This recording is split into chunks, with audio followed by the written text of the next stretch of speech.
Don TV நேயர்களுக்கு வணக்கம். போஸ்ட்லர் குட்டி ஸ்டோரியில் இன்னைக்கு உங்களை சந்திக்கிறதுல ரொம்ப மகிழ்ச்சி. எல்லாரும் எப்படி இருக்கீங்க? சந்தோஷமா இருக்கீங்களா? 3 கதைகள் 3 விதமான பயணத்துடன் இன்னைக்கு நாங்கள் சந்திக்க இருக்கிறோம். சரி, அது என்ன பயணம், என்ன கதை அப்படின்னு ஒரு பார்த்துடலாமா? இன்னைக்கு ஆரம்பத்திலேயே ஒரு கடிதம் வந்திருக்கு. இந்த கடிதத்தில் சரி, இந்த கடிதத்தை உங்கள் கூட பகிர்ந்துக்கிட்டா நல்லாயிருக்கும் அப்படின்னு நினைக்கிறேன். என்ன அப்படின்னா, இது ஒரு நண்பியினுடைய கதையை எழுதி அனுப்பியிருக்காங்க. கொழும்புலேருந்து தான் எழுதி அனுப்பியிருக்காங்க. அவங்க பேர் குறிப்பிட விரும்பலை, இடத்தையும் குறிப்பிட விரும்பலை. எனக்கு நல்ல ஒரு ஃப்ரெண்டு, படிக்கிற காலத்துலேருந்து நல்ல ஒரு ஃப்ரெண்டு, நல்ல ஒரு பொண்ணு தான் அப்படின்னு சொல்லியிருக்காங்க. நம்ம அப்போவே நிறைய இடங்களுக்கெல்லாம் வெளியில் போவோம், படம் பார்க்க போவோம், ட்ரெஸ்ஸு வாங்க போவோம், சாப்பிடலாம் வெளியில் போவோம். அவ்வளோ நானும் என் நண்பியும் சரியான க்ளோஸ் அப்படின்னு சொல்லியிருக்காங்க. அவள் படிச்சுட்டு இருக்கும்போது அவங்களுக்கு ஒரு காதல் வந்தது. அந்த காதல் சரியா தவறா அப்படின்னு புரிகிற வயசில் வரல, ஆனால் வந்தது. அப்போ நான் எவ்வளோ விஷயங்களை அவங்களுக்கு சொன்னேன், அவங்க கேட்கல. சரி, அது அவங்களுடைய விருப்பம். நண்பியாக இருந்தாலும் அவங்களுடைய விருப்பம்னு ஒன்று இருக்குல்ல, அதனால நான் கொஞ்சம் ஒதுங்கியிருந்தேன். அப்போது அந்த காதல் அவங்க கொஞ்ச நாள் தொடர்ந்தாங்க. ஆனால் அந்த காதல் முறிந்து விட்டது. சரி, அது முறிஞ்ச பிறகு என் நண்பி திருப்பி எனக்கே கிடச்சிட்டாங்க. அப்போது அவங்களுக்கு நிறைய அட்வைஸ்லாம் பண்ணேன். அவங்களும் சரி சரி சரின்னு அப்படி கேட்டுட்டு இருந்தாங்க. அதுக்கப்புறம் நாங்கள் படிச்செல்லாம் முடிச்சிட்டோம், வேலைக்கு போக ஆரம்பிச்சிட்டோம். அவங்களுக்கு ஒரு வேறு இடத்துல வேலை கிடைச்சிது, எனக்கும் வேறு இடத்துல வேலை கிடைச்சிது. வேலைக்கு போன இடத்துல ஒருத்தர் நல்லா அன்பாக பேசுகிறாரு, நல்லா பழகுறாரு அப்படின்னு சொல்லி அவங்கக்கிட்ட ஃப்ரெண்டாக ஆரம்பித்தாங்க. ஃப்ரெண்டான பிறகு அங்கேயும் ஒரு காதல் வந்தது. சரி, மறுபடியும் ஒரு காதலா அப்படின்னு நான் யோசித்து உங்களுக்கு நிறைய அறிவுரைகள் சொன்னேன். இல்லை, ரொம்ப நல்லவர், பழகிறதுக்கு ரொம்ப அன்பாக பழகுறாரு அப்படின்னு சொன்னாங்க. சரி, சொல்ல தான் முடியும், நம்ம அதுக்கு மேலே ஒன்றும் பண்ண முடியாது அப்படின்னு நான் கொஞ்ச நாள் இருந்தேன். ஆனால் அந்த காதல் கொஞ்சம் காலம் தொடர்ந்தது. கிட்டத்தட்ட 2 வருடங்கள் காதல் தொடர்ந்தது.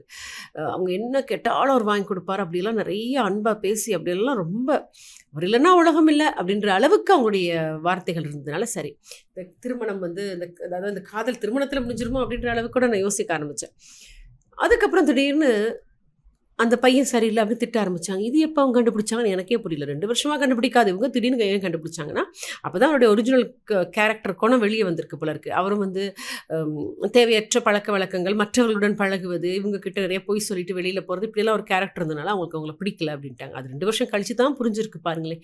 சரி அப்படின்னு நான் அமைதியாக இருந்துட்டேன். இப்போ 1 வருஷம் பிளாங்காக இருந்தாங்க.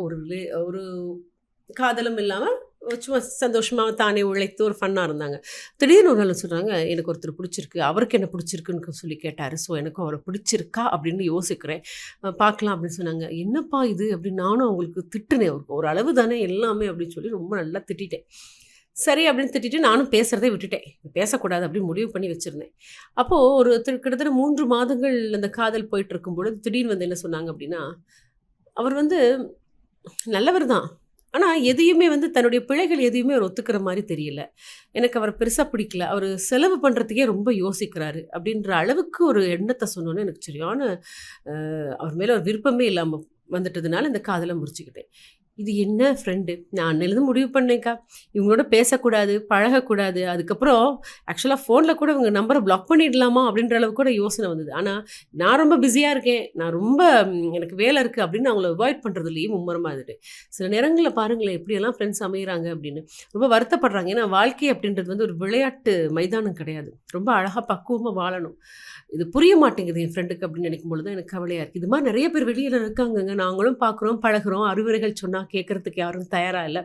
சில இடங்களில் விட்டு பிடிக்கணும் அப்படின்னு நினைக்கும் பொழுது வாழ்க்கையை துளைத்து விட்டு முகவரியை தேடி அலையும் எத்தனையோ நபர்களை பார்த்திருக்கின்றோம். போஸ்ட்ல ஒரு குட்டி ஸ்டோரியில் முதல் கதை கேட்டுட்டீங்க. 2வது கதை கேட்கலாமா? 2வது கதையும் பார்த்தீங்கன்னா ஒரு நண்பர் எழுதின கதை. அது நண்பி, இது நண்பர்.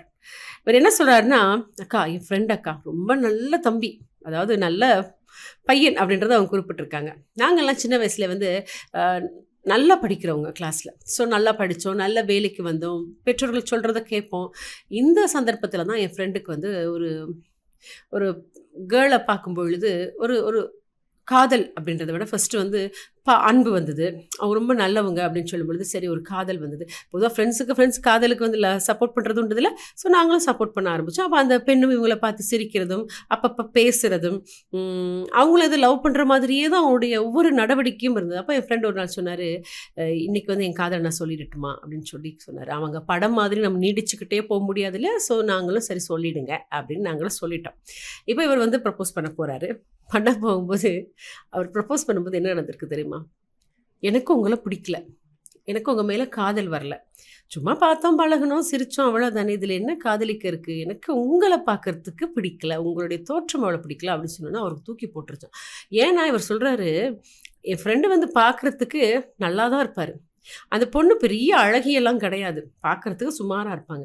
ஆனா, அவங்க வந்து இவங்களுடைய அழகு பத்தாது அப்படின்ற அளவுக்கு அவங்க கணிச்சுட்டாங்க. எனக்கே ஆச்சரியமா போயிருச்சு. பாவம் என் ஃப்ரெண்டு. அதுக்கப்புறம் காதலே வேண்டாம். இன்னைக்கு வரைக்கும் பார்த்தீங்கன்னா, கிட்டத்தட்ட இந்த சம்பவம் நடந்து 5 வருடங்கள் ஓடிட்டு, இன்னைக்கு வரைக்கும் என் ஃப்ரெண்ட் யாரையுமே லவ் பண்ணல. வேண்டாம்ப்பா இப்படியே நான் இருந்துடுறேன் அப்படின்ற அளவுக்கு அவர் முடிவு பண்ணியிருக்காரு. அப்படின்னு சொல்லி எழுதியிருக்காங்க. சில நேரங்களில் சில மனிதர்களை ஒவ்வொரு விதமாக சந்திக்கும் பொழுது, வாழ்க்கையில இப்படியெல்லாம் இருப்பாங்களா அப்படின்னு தோணுதுல்ல?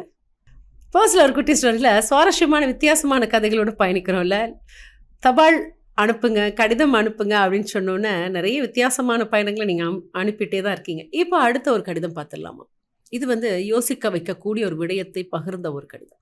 அதாவது இவங்க என்ன சொல்றாங்க அப்படின்னா, இது என்னுடைய உறவினருக்கு நடந்த ஒரு விடயத்த தான் பதிவு செய்திருக்கேன். இந்த கதை நடந்தது கிட்டத்தட்ட 15 வருடங்கள் கழிந்த நிலையில தான் இன்னைக்கு உங்ககிட்ட பதிவு செய்யணும் அப்படின்னு நான் முடிவு பண்ணியிருக்கேன். ஆனா நடந்தது கொழும்புல தான். என்னுடைய ஒரு உறவினர் வந்து ஒரு அழகான குடும்பம். அவங்களுடைய மனைவி, ஒரே ஒரு குழந்தை அவங்களுக்கு, பெண் குழந்தை. ரொம்ப அருமையா இருந்தாங்க. ரொம்ப ஒற்றுமையானவங்க. எப்பயுமே சண்டை சச்சரவுகள் கிடையாது. அன்பா பழகி, அன்பா பேசக்கூடியவங்க 2 பேருமே தான். அந்த அக்கா வந்து எப்பொழுதுமே சந்தோஷமா, மகிழ்ச்சியா தான் பேசுவாங்க. அப்போ இவர் வந்து ஒரு ஒரு சின்ன சில்லறை கடை வச்சிருந்தாங்க. கடை வைத்து நடத்திட்டு இருந்தாங்க. கடை அப்படின்னு சொல்லும்போது லாபம் இருக்கும், நஷ்டம் இருக்கும். அப்படிதானே இருக்கும். அப்போ கொஞ்சம் கொஞ்சமா அவங்களுடைய தொழில வந்து வளர்ச்சி அடைக்க வைக்கணும் அப்படின்னு சொல்றதுனால கடன் எடுத்தாங்க. கடன் எடுத்து தொழில் நடத்திட்டு இருக்கும் பொழுது, ரொம்ப பெரிய அளவு வருமானம் வரல. அப்ப அந்த கடனை செலுத்த முடியாத ஒரு சூழ்நிலை ஏற்பட்ட பிறகு கொஞ்சம் அவங்களுடைய மனசு ரொம்ப வலிக்கத்தான் செய்தது. சில நேரங்கள்ல அவங்க பேசும்பொழுது நான் கேட்டிருக்கேன். அதுக்கப்புறம் பார்த்தீங்கன்னா, வீட்ல வந்து அதுக்கப்புறம் சண்டை சச்சரவு வர ஆரம்பிச்சது. ஒருத்தர் ஒருத்தர் புரிஞ்சுக்காம போக வேண்டிய ஒரு சூழ்நிலை ஏற்பட்டது. ஆனா அந்த அக்கா எப்பவுமே சப்போர்ட்டா இருப்பாங்க அந்த அண்ணாவுக்கு. ஆனா அவருடைய மனநிலையில ஒரு ஒரு ஒரு மாற்றம் ஏற்பட்டது. இப்படி எல்லாருமே வந்து கடன் எடுத்தவங்க வந்து என்ன ஏசுறாங்களே அப்படின்ற ஒரு எண்ணம் வந்தது. அவரும் முடிஞ்ச அளவு குடுக்கலான்னு பார்த்தா, ஆனா அவரால முடியல. ஆனால் கொஞ்ச காலத்துல அந்த அவருடைய பெண் குழந்தைக்கு கிட்டத்தட்ட ஒரு 7, 8 வயது நிரம்பி இருக்கும் பொழுது, அவருடைய மனதிலே ஒரு ஆழமான ஒரு தாக்கம் அப்படின்றதுனால, தன்னை மாய்த்துக் கொண்டாள், இந்த கடனிலிருந்து தான் தப்பி விடலாமோ அப்படின்ற ஒரு எண்ணம் அவருக்கு ஏற்பட்டதுனால, எதிர்பாராத விதமாக தன்னை மாய்த்துக் கொண்டார். அவங்க அப்பா இறந்துட்டாங்க. அந்த பெண் பிள்ளையோட அப்பா இறந்துட்டாங்க அப்படின்ற ஒரு செய்தி என்னால இன்னுமே நினைக்க முடியாம ஒரு எண்ணமா இருக்கு. அந்த அக்கா அவ்வளோ ரொம்ப நல்லவங்க. அவங்க எவ்வளோ கதறி அழுதாங்கன்னு எனக்கு இன்னும் ஞாபகம் இருக்கு. ஏன் அவர் வந்து இப்படி பண்ணுனாரு அப்படின்ற ஒரு எண்ணம் எனக்கு இருக்கு. பேசியிருக்கலாமே. அ அ வாழ்க்கை என்றால் இவ்வளவுதானா? இல்லையே. தைரியத்தோட வாழ்ந்திருக்கலாமே. எல்லாமே எல்லாத்துக்குமே இது ஒரு தீர்வாகாது.